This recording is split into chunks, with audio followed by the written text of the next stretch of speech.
Come closer for a moment, not with your body, but with your attention, because the anxiety you carry may not be as simple as you have been told.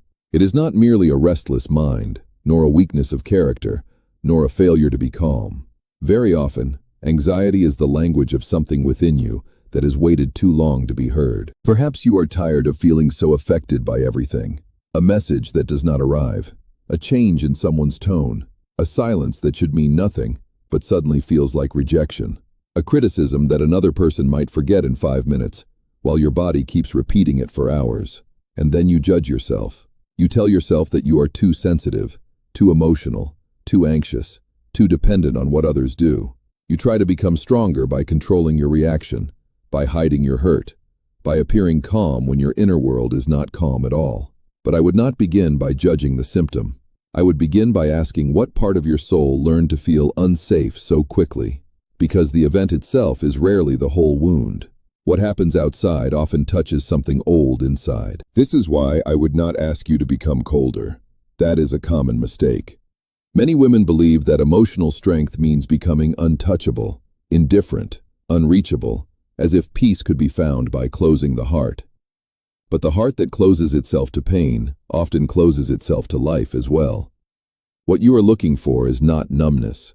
You are looking for a center, a place within you that can feel without being carried away, love without disappearing, listen without collapsing, and suffer without losing the dignity of your own soul. Before we go deeper, if this message is already touching something inside you, subscribe to this channel.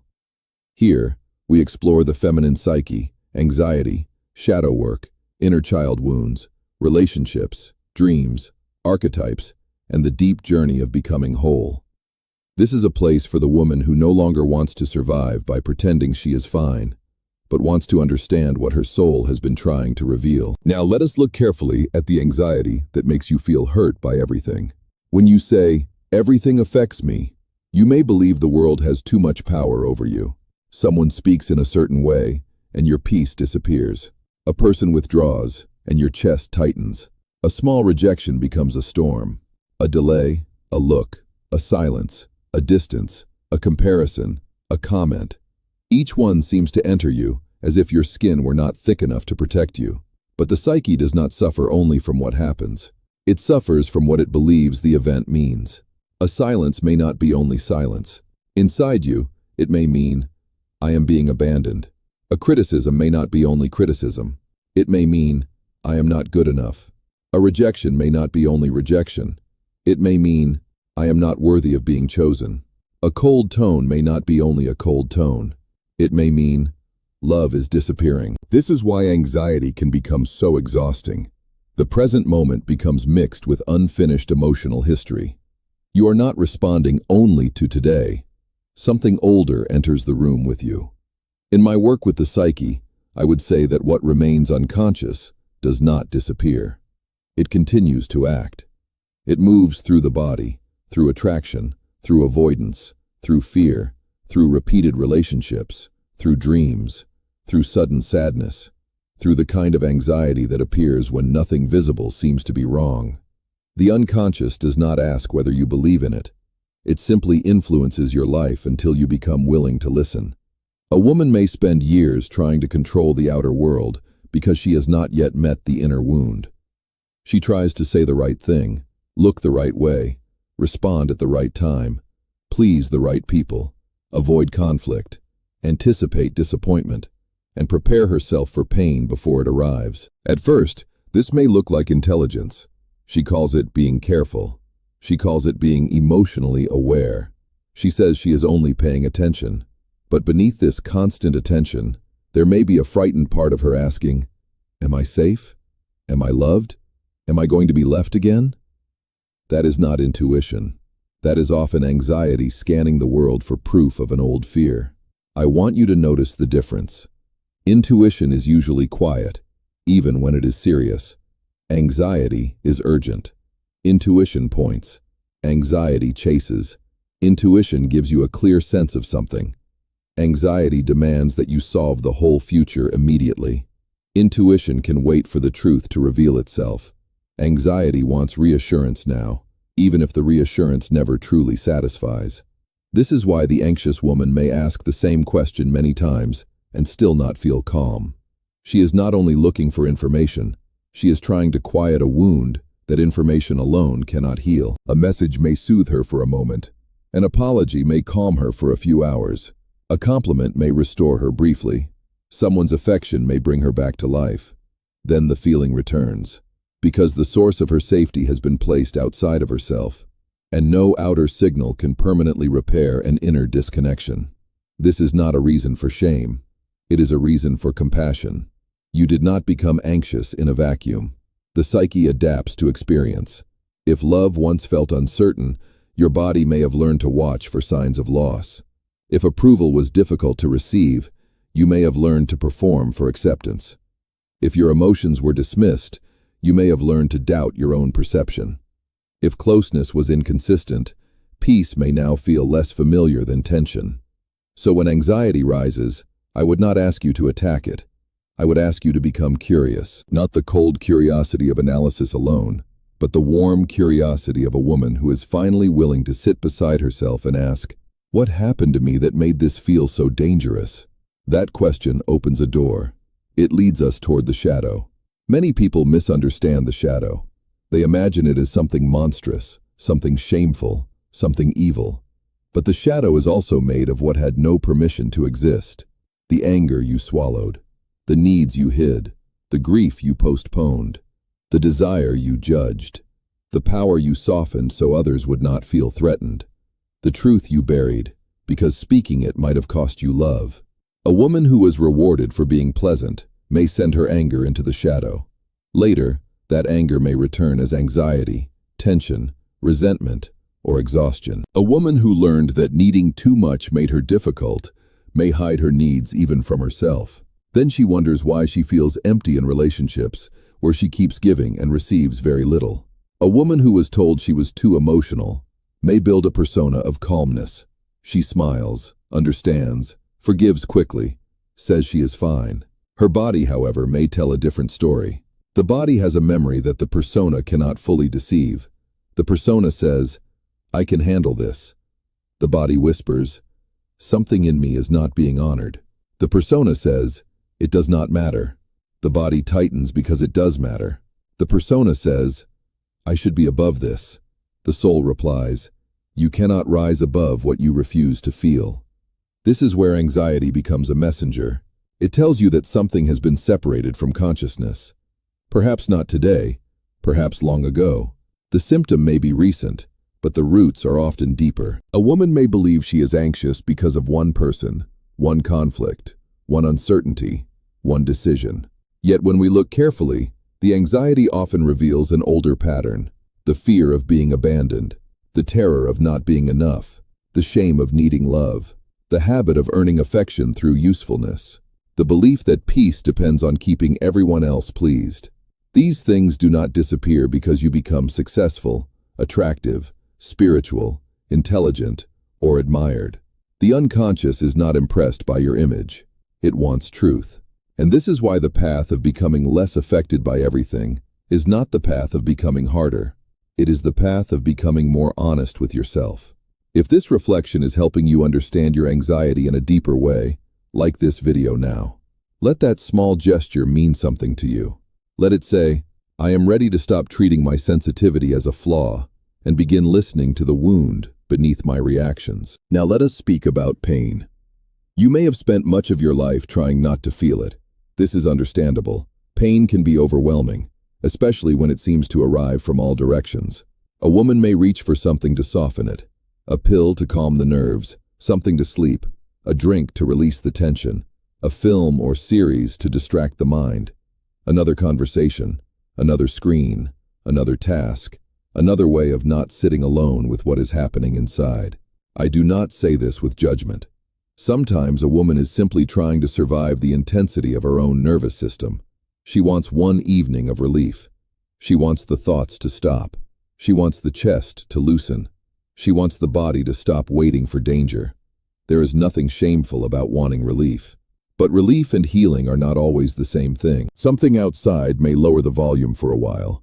Yet when the night becomes quiet, When the screen goes dark, when the room is still, the same inner voice often returns. Because anxiety is not always asking to be numbed. Sometimes it is asking to be understood. Pain is not always the enemy of the soul. At times, pain is the place where the soul asks for attention. It interrupts the false life. It reveals where the persona has become too heavy. It shows the woman where she has been living against herself. This does not mean suffering should be romanticized. There is nothing noble about remaining in situations that harm you. There is no spiritual virtue in tolerating cruelty, neglect, humiliation, or emotional confusion. But the pain that appears within you may still contain information. It may show where a boundary is needed, where grief has been delayed, where love has been confused with self-abandonment, where the body has been saying no, while the mouth continues to say yes. If you only silence the pain, you may silence the message. If you listen to it consciously, it may become a doorway. This is a delicate difference. To be conscious is not to drown in emotion. It is also not to deny emotion. Consciousness is the quiet place from which you can observe what is happening inside without immediately becoming possessed by it. When anxiety says, "Send the message now," consciousness pauses. When fear says, "You are being abandoned," consciousness asks, "Is this the present or an old wound speaking through the present?"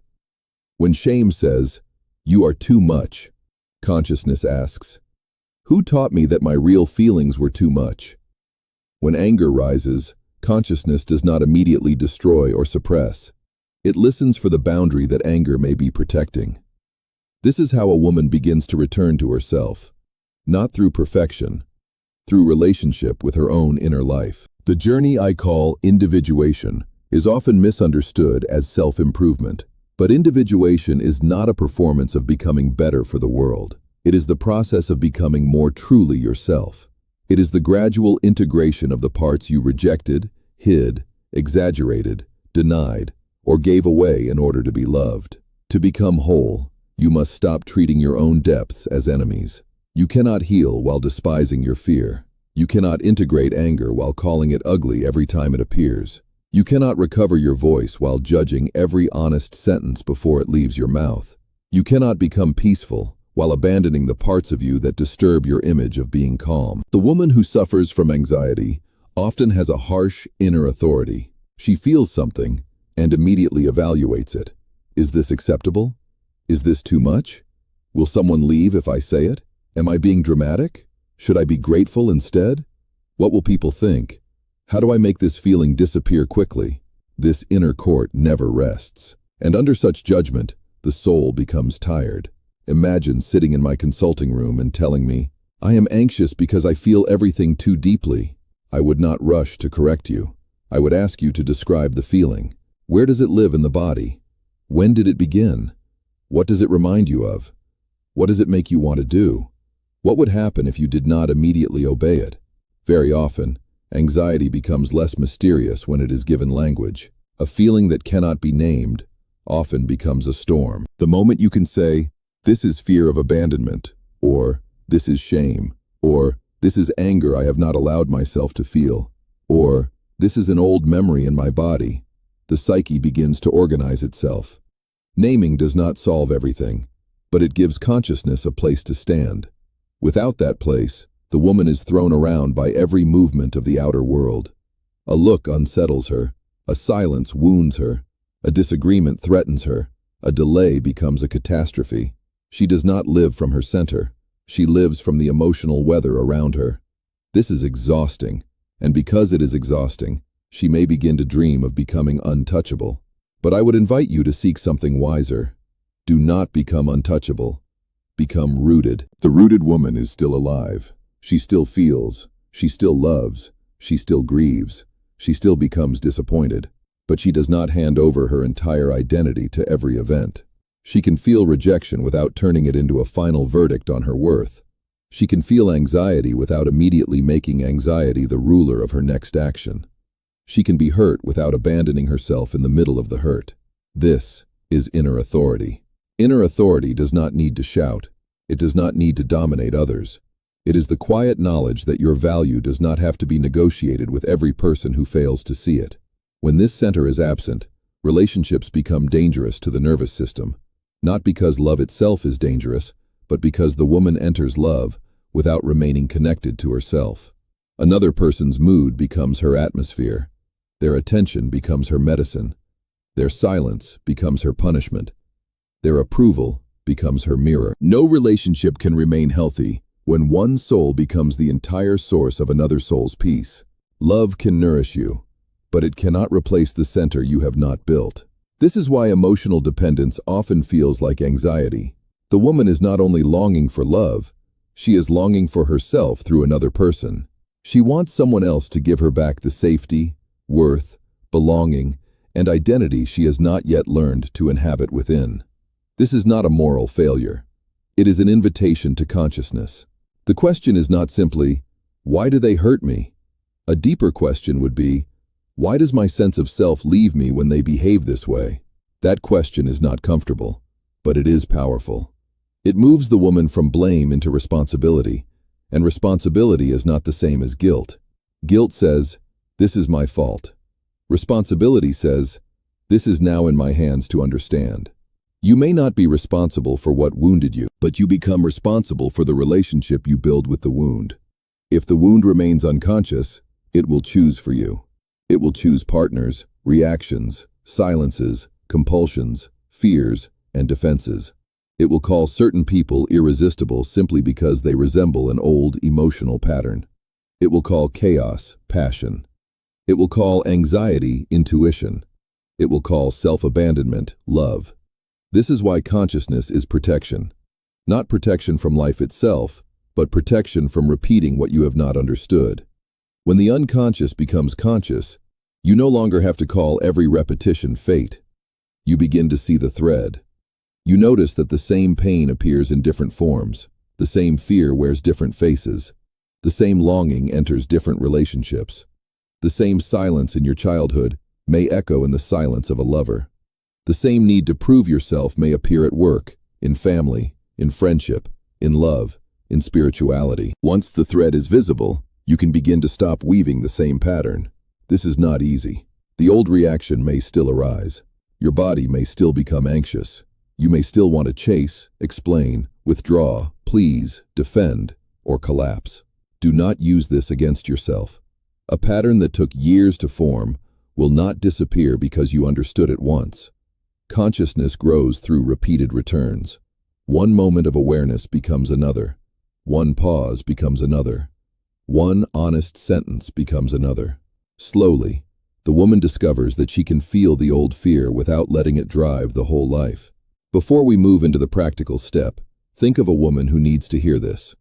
A woman who feels hurt by everything, who judges herself for being sensitive, who tries to appear strong while anxiety rules her inner world. Send this video to her. Sometimes a woman does not need to be told to toughen up. She needs someone to help her understand what her soul has been carrying. Now I want to give you a simple practice. The next time something hurts you deeply, do not run first toward the other person. Do not begin by asking what they meant, why they acted that way, whether they will leave, whether they still care, or how you can make the discomfort disappear. Begin by returning to yourself. Place one hand on your chest or on your stomach. Let the body feel that you are present. Then take a slow breath and ask, what did this touch in me? Do not answer with the surface event. Go beneath it. Perhaps it touched the fear of being abandoned. Perhaps it touched the belief that you are not enough. Perhaps it touched the shame of needing love. Perhaps it awakened the memory of being criticized, ignored, compared, replaced, or misunderstood. Perhaps it revealed that you have been tolerating something your soul cannot tolerate anymore. After you name what was touched, breathe again and say inwardly, this feeling is real, but it may not belong only to this moment. This sentence creates a small space between the present and the past. In that space, choice becomes possible. Then ask, what does the adult woman in me need now? She may need silence before responding. She may need to write before speaking. She may need rest. She may need a boundary. She may need to tell the truth clearly. She may need to stop explaining. She may need to let the body calm before deciding. If the mind is too loud, use a simple breath. Inhale slowly for 4 counts. Hold gently for 4 counts. Exhale slowly for 4 counts. Rest for 4 counts. Repeat this a few times, not to erase the emotion, but to return to the body. You are not trying to become a woman who thinks nothing. Meditation is not the absence of thought. It is the practice of observing thoughts as they pass through consciousness without following each one into fear. A memory may appear. Notice it. A worry may rise. Thank it for trying to protect you. A fear about the future may come close. Let it pass for now. Then return to the breath. The past has already passed. The future has not yet arrived. The only place where you can choose differently is here, in this breath, in this body, in this moment of consciousness. This is how the anxious woman begins to become free, not because life stops touching her, but because she stops disappearing every time it does. Now write in the comments the city where you are watching from and tell me if this message made sense to you. Have you been trying to become untouchable because you are tired of being hurt? Have you noticed that your anxiety becomes louder when an old wound is touched? If this reflection spoke to your soul, like this video and subscribe to the channel. Here, we continue exploring feminine psychology, anxiety, shadow work, relationships, dreams, archetypes, and the journey of returning to yourself. You do not need to become cold to be free. You do not need to feel nothing to be strong. You need to become conscious of what has been ruling you from within, because what you bring into consciousness no longer has to control your life from the shadows. And when a woman finally knows herself deeply, the world may still touch her, but it no longer owns her. I see you in my next video.